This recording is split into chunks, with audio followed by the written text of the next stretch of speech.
जय हिंद। आज हम लोग पढ़ेंगे कि आँखों के सामने सोना को कैसे चुरा लिया जाता है।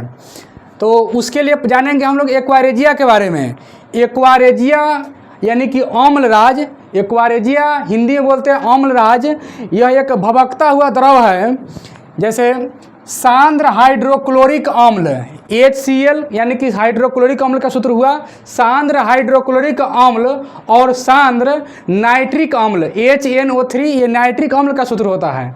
सांद्र हाइड्रोक्लोरिक अम्ल और नाइट्रिक अम्ल के 3:1 का ताज़ा मिश्रण, याद रखेंगे 3:1। अगर 3 मिलीग्राम हाइड्रोक्लोरिक अम्ल होगा तो 1 मिलीग्राम नाइट्रिक अम्ल होगा। उसमें 3:1 का ताज़ा मिश्रण, पुराना नहीं ताज़ा मिश्रण एक्वारेजिया कहलाता है। यह भभकता हुआ द्रव होता है जो सोना और प्लेटिनम को गला सकता है। तो जब भी हमारे यहाँ कोई व्यक्ति सोना को साफ़ करने के लिए आते हैं या चांदी को प्लेटिनम को साफ़ करने के लिए, गहना को साफ़ करने के लिए आते हैं, तो वे लोग इसी द्रव का प्रयोग करते हैं, इसी ताज़ा द्रव का प्रयोग करते हैं।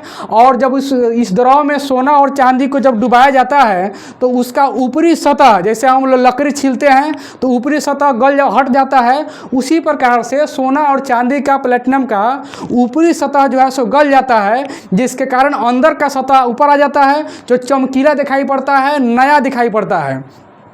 तो हम जैसे मूर्ख ग्राहकों को ये पता चलता है कि ये जो सोना है ना साफ़ होकर के बहुत अच्छा हो गया, लेकिन जो साफ़ करने वाला होता है वो सोना में से कुछ सोना को साफ़ कर देता है, यानी कि सोना में से चुरा लेता है। तो ध्यान रखेंगे कि जब भी हम साफ़ करने जाए तो उसको घर पर साफ़ करें, न कि किसी अन्य व्यक्ति को साफ़ करने दें। और भभकता हुआ द्रव जहाँ भी दिखाई पड़े साफ़ कर रहा है तो उसमें सोना और चांदी को नहीं साफ़ करने दिया, नहीं तो कुछ सोना उसमें गल जाता है, जो ठंडा होने के बाद में वो एक जगह नीचे में पेंदी में जाकर के जमा हो जाता है।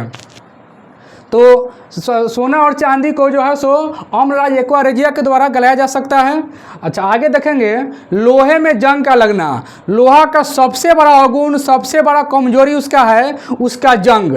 कितना भी मजबूत से मजबूत लोहा होगा, लेकिन जब उसमें एक बार जंग पकड़ लेता है तो लोहा को वह पूरा खा जाता है। तो लोहे में जंग कैसे लगता है? लोहा जो है सो नम वायु यानी कि पानी वाला वायु, आर्द्रता वाला वायु, नमी युक्त वायु हो, हवा हो या पानी युक्त हो, या पानी के सतह से यानी पानी के सतह के साथ ऑक्सीजन से अभिक्रिया करके एक अवांछनीय पदार्थ यानी कि भूरा रंग का जो पदार्थ बनाता है वही जंग होता है। और जब लोहा में जंग लगता है तो लोहा का वजन बढ़ जाता है।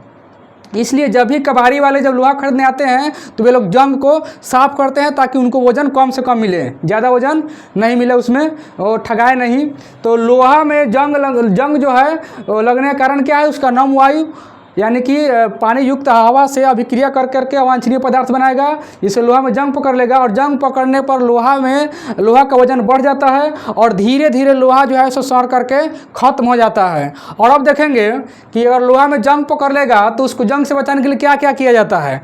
तो लोहे को जंग से बचाने के लिए सबसे आसान प्रक्रिया होता है उसको पेंट कर देना।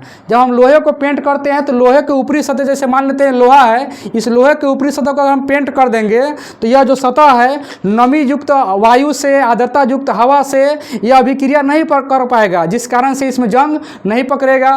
तो उसमें पेंट भी किया जाता है, ग्रीजिंग भी किया जाता है। ग्रीजिंग यानी कि इसके ऊपर अगर ग्रीज का लेप कर देंगे, ग्रीज लगा देंगे इसके ऊपर से, ऐसे ऐसे इसमें ग्रीज लगा देंगे तो इसको ग्रीज लगने के कारण जो है लोहा का जो ऊपरी सतह है वो हवा के संपर्क में नहीं आ पाएगा, जिसके कारण लोहा में जंग नहीं पकड़ेगा। उसके बाद यसद लेपन यानी लोहा पर जस्ता का लेपन कर देते हैं, जिसके कारण जंग नहीं पकड़ता। जैसे साइकिल का हैंडल, साइकिल का रिम, इस तरह से जो उजला उजला चीज़ लोहा दिखाई पड़ता है उस पर यही जिंक का परत चढ़ाया गया रहता है, जिस जिंक के परत के कारण लोहा का जो सतह है वह हवा के संपर्क में नहीं आता है, नमी युक्त हवा के संपर्क में नहीं आता है, जिस कारण से इसमें जंग नहीं पकड़ता है। और भी इसके कई उदाहरण भी है जिससे जंग से बचाया जा सकता है। आज के लिए इस वीडियो में इतना ही, फिर इसके आगे अगले क्लास में